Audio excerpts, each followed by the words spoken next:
Dënohet në Zvicër shehi Imami nga Kosova. Luksin e shfrenuar e financoi duke mashtruar me energji kriminale. 120 vetura, vila me qëra, 24.000 franga në muaj, targa speciale, 1.5 milion franga dëm, kredit papaguara. Një sheh nga Kosova përfshiu familjen e tij prej 6 antarësh, si dhe 2 ndihmës në mashtrime sistematike. Nga një gjykatë zvicerane u dënua me 3 vjet e gjysmëburg dhe 3 vjet ndalimhyrje në Zvicër. Një skem mashtrimi në Zvicër ka marrë epilog në gjykatën e Dietikonit afër Zyriu, duke zbuluar përpaskenat e njëjtë prallore të ndërtuara mbi gënjeshtra, mashtrime dhe keqpërdorime të shtetit zviceran. Në qendër të këtij skandali është një 57 vjeçar nga Kosova, i cili shihet si sheh imam dhe pretendon se udhëheq rreth 8.000 besimtar dervish, shkruan gazeta Tages Einziger. Ai akuzohet se ka organizuar një sistem kriminal familjar duke shkaktuar një dëm total prej 1.5 milion frangash zvicerane. Hetimet e policisë kishin nisur me një bastisje të një vile luksoze afër Zyriut, për të cilën shehu paguante qeramamense prej 24.000 frangash në muaj.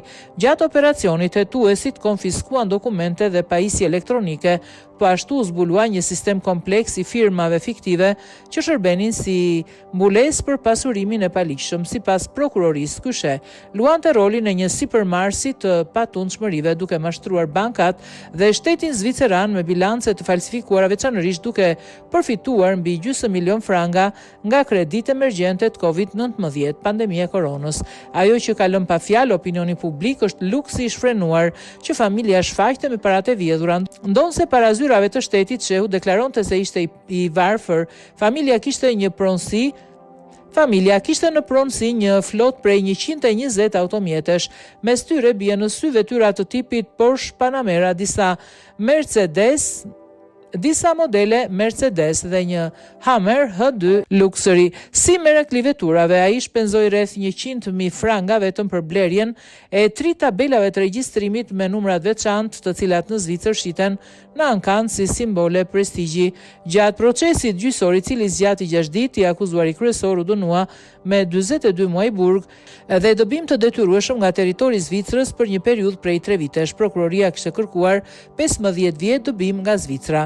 Sa i përket familjarëve të tjerë të familjes, përfshirish bashkëshortën dhe 4 fëmijët, gjykata vendosi t'i lirojë ata nga akuzat dhe t'i dënojë me gjoba minimale. Arsyetimi i gjykatës ishte se brenda familjes mbretëronte një strukturë strikte patriarkale, ku shehu vendoste për çdo gjë. Fëmijët dëshmuan se kishin nënshkruar dokumenta verbërisht për shkak të besimit ndaj babait dhe nuk kishin njohurim për financat, madje për shkak të muajve të kaluar në paraburgim. Vajza dhe njëri nga djemtë e tij do të dëmshpërblen me rreth 70.000 franga nga shteti, pasi gjykata vlerësoi se nuk mund të kenë përgjegjësi kolektive për mëkatet e kryefamiljarit.